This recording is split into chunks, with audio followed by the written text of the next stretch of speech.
कभी आप ब्रह्म मुहूर्त में जगे?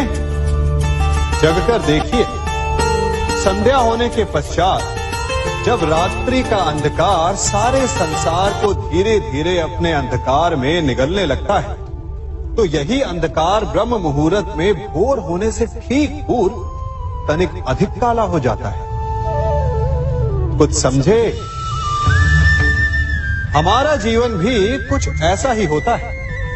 जब हमारे जीवन की समस्याएं अपने अंत पर होती है, तो यही समस्याएं एक भीषण रूप लेकर हमारे समक्ष प्रस्तुत हो जाती है और ऐसे परिस्थिति में अधिकतर लोग हार मान जाते हैं, भय खा जाते हैं। परंतु यदि आप हार न माने, भय न खाएं, दृढ़ रहें, निरंतर आगे बढ़ते रहें, तो प्रकाश के रूप में हमारा स्वागत करने के लिए सूर्य उदय सदा हमारे समक्ष प्रस्तुत रहेगा।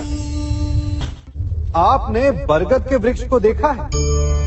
जितना विशाल उतना दृढ़। पतझड़ में वो सूख जाते हैं, परंतु दुर्बल नहीं होते, टूटकर गिरते नहीं। और उसके विपरीत दलदल में उपजे वृक्षों को देखिए, वो दिखने में तो बड़े होते हैं, पतझड़ आए या शीत सदा हरे भरे होते हैं, परंतु इतने दुर्बल होते हैं कि जलधारा के हल्के से वेग से वो गिर जाते हैं। परंतु ऐसा क्यों होता है? कारण है जड़ें। जिसकी जड़ें दृढ़ भूमि में है, वो हर चक्रवात, हर ऋतुओं को सह लेता है। और जिसकी जड़ें दलदल में है, वो स्वयं की जड़ों को दुर्बल बना लेता है। कुछ ऐसा ही मनुष्य भी होता है, जो अधर्म, कुकर्म और असत्य की धरा पर उपजा है। वो समय की एक मार भी नहीं सह पाता। और जो मनुष्य सत्य, धर्म की धरा पर उपजा है, वो हर समस्या से अविचलित हो जाता है। अब आप पर निर्भर करता है कि आप क्या बनना चाहते हैं। हमारे जीवन में मित्र और शत्रु बड़ा महत्व रखते हैं। यदि गंभीरता से सोचा जाए तो ऐसा कोई क्षण नहीं जब हम अपने मित्रों के बारे में ना सोचते हो या फिर अपने शत्रुओं के बारे में। हमारा हर कार्य या तो हमारे मित्रों के हित के लिए होता है या फिर हमारे शत्रुओं के अहित के लिए। हम हर स्थान या तो अपने मित्रों के साथ होते हैं या फिर अपने शत्रुओं के साथ। कोई नहीं चाहता कि उनका शत्रु प्रसन्न रहे। हर कोई अपने शत्रु को नष्ट कर देना चाहता है और ऐसा करने के लिए वो हर संभव प्रयास करता है। उसे आर्थिक, मानसिक और शारीरिक हानि पहुंचाने का प्रयास करता है। परंतु यदि मैं आज आपको ऐसा मंत्र सिखाऊं जिससे आप अपने शत्रु को सदा के लिए नष्ट कर दें तो, और वो मंत्र है मित्र बनाना। अपने सभी शत्रुओं को अपना मित्र बना लीजिए और आपके सारे शत्रु स्वतः ही समाप्त हो जाएंगे। मैं क्या कर रहा हूं? मैं दिए प्रज्वलित कर रहा हूं ताकि अंधकार को मिटा सकूं। अब आप कहेंगे कि इसमें कौन सी बड़ी बात है ना? परंतु इसमें महत्वपूर्ण बात समझने के लिए यह है कि मैं क्या नहीं कर रहा हूं, और मैं अंधकार नहीं कर रहा हूं। क्योंकि अंधकार को मिटाने के लिए प्रकाश का अस्त्र तो उठाना ही पड़ता है। बुराई को बुराई से नहीं, अच्छाई से जीता जाता है। अन्याय को अन्याय से नहीं, न्याय से लड़ा जाता है। क्रोध को क्रोध से नहीं, क्षमा का साथ लेना होता है। ठीक उसी प्रकार एक लोहा लोहे को काटता है, परंतु एक ठंडा लोहा ही गर्म लोहे को काट सकता है। इसलिए यदि आपको अपने जीवन में विजयी होना है तो अपने शस्त्रों को, अपने अस्त्रों को सोच समझ कर उठाइए, क्योंकि एक अनुचित सोच परिणाम पर भारी प्रभाव डाल सकती है।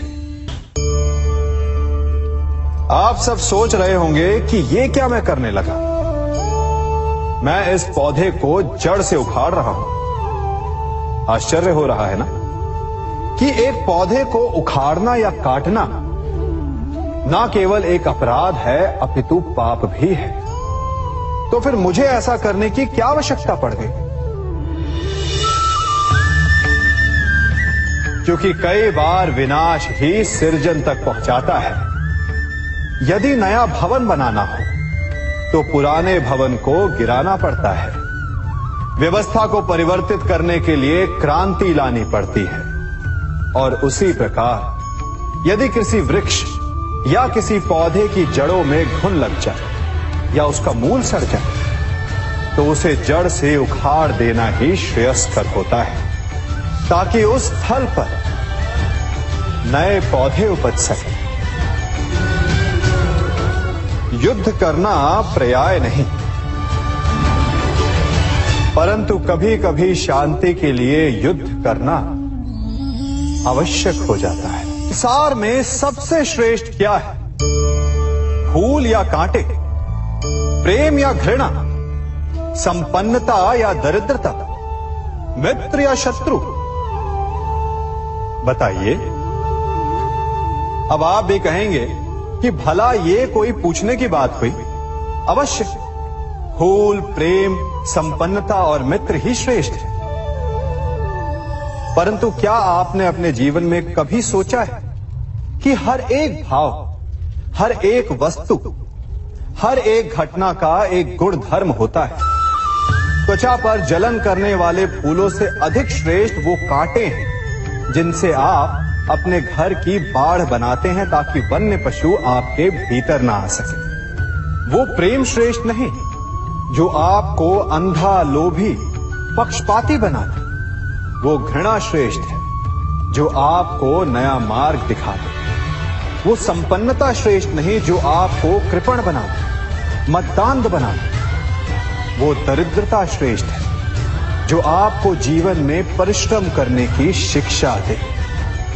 कुविचार देने वाले, बुरा मार्ग दिखाने वाले मित्रों से अधिक श्रेष्ठ वो शत्रु होते हैं जो हमें जीवन का लक्ष्य दे दे। इसलिए अपने जीवन में हर वस्तु, हर भाव, हर घटना के गुण धर्म को पहचानिए और उसके पश्चात अपना चयन कीजिए। स्वर्ण। हम सभी को अपने जीवन में स्वर्ण से कभी ना कभी कुछ ना कुछ थोड़ा या अधिक मोह होता ही है ना? परंतु क्या आपने कभी सोचा कि स्वर्ण को प्राप्त कैसे किया जाता है? जब भूमिगत खदानों से स्वर्ण को निकाला जाता है तब वो एक पाषाण की भांति होता है। ऐसा पाषाण जिससे आप किसी को भी मार सकते हैं, परंतु उसे आभूषण के रूप में स्वयं के शरीर पर धारण नहीं कर सकते। यदि उसे आभूषण बनाना है तो उसे लंबी यात्राएं करनी होती है।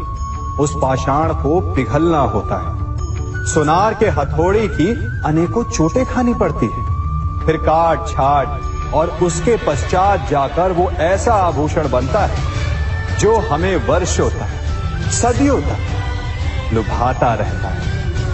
इसलिए यदि आपको समय पर विजय पानी है तो स्वयं के निर्माण पर समय देना होगा। हम सभी सुनते आए हैं कि जो वीर होता है, साहसी होता है, शौर्यवान होता है, उसके समक्ष सारा संसार झुकता है। वीर भोग्य वसुंधर। परंतु वीरता है क्या? शौर्य क्या है?